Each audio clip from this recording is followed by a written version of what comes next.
We've all met two kinds of people in charge. The ones who make you want to be better, and the ones who just make you do what they want. So what is the real difference? Where is that line between being a great leader and being a slick manipulator? I mean, think about it. The tools they use, they're often the same. Charisma, smarts, influence, but the impact they have, the legacy they leave behind, totally different worlds. So what's the secret sauce? What's that one thing that truly separates them? Let's dig in. To get to the bottom of this, we're going to dive into a source that is, must be honest, pretty controversial. Robert Greene's The 48 Laws of Power.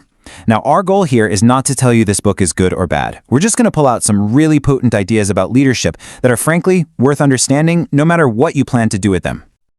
All right, so our first topic isn't about what you do in a meeting room. It's about the battle that happens in everyone else's mind. It is all about the art of professional perception. Basically, how people see you. Greene's view on this is, well, it's ruthless. He says your reputation isn't just part of your power, it is your power. It's the thing that speaks for you when you're not in the room. It can be your greatest weapon or your biggest weakness. And this is exactly where we see the two paths split. A true leader builds their reputation slowly, with real actions, with integrity. It's authentic. A manipulator, though, they just build a pretty facade. A mask designed to hide whatever is really going on behind the scenes. So the main idea here is pretty straightforward. How people see you directly affects your influence, but consistency is everything. Your actions have to match the image. And that leaves us with a really important question to ask ourselves. Is the reputation I have something I've actually earned, or is it just something I've manufactured? Okay, so a great reputation is critical, but it's just the start. The real masters of the game aren't just worried about how they're seen, they're busy seeing what's coming down the road. This is all about long-term strategy. Forget about thinking one or two moves ahead. We're talking about playing chess like a grandmaster. It's not about the next move, it's about the final move. Great leaders don't just react to what's happening, they're planning for an endgame that's miles away. And once again, we see the divide. The leader's strategy is like a map that leads the whole team to a shared victory. Everyone wins. The manipulator's map, well, that's a treasure map, where X marks the spot for their own personal gain, and it doesn't matter who gets left behind to get it. So what's the bottom line?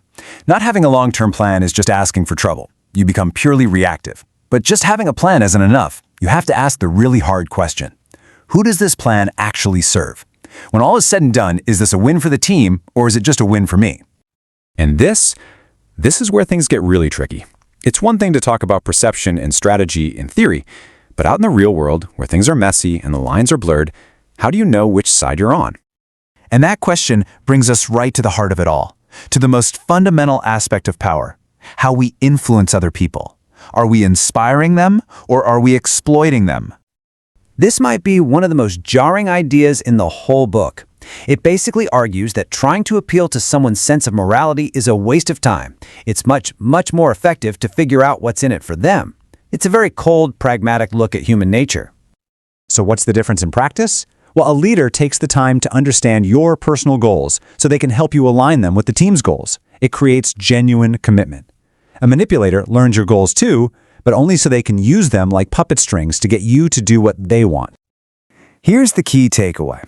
Understanding what makes people tick is a kind of superpower, and you can use that power to lift people up and empower them, or you can use it to exploit their insecurities and desires.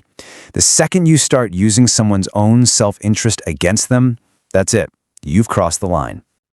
So, after all of this, what are we left with? Maybe the best way to look at all these principles is not as a list of rules to live by, but more like a set of tools in a toolbox. At the end of the day, these so-called laws are really just observations on how humans and power tend to work. They're not inherently good or evil. Think about a hammer. You can use a hammer to build a house, or you can use it to smash a window. The hammer isn't moral or immoral. It's all about the intention of the person holding it. And that brings us to the final question. The tools of power, perception, strategy, influence. They're all right there for the taking. The only thing that really matters is, what will you do with them? What kind of leader will you choose to be? If you want to dive deeper into books like this and discover more ideas that help you grow, think differently, and live with purpose, check out People Like This. You'll find summaries, insights, and tools designed to help you think like the people who shape the world.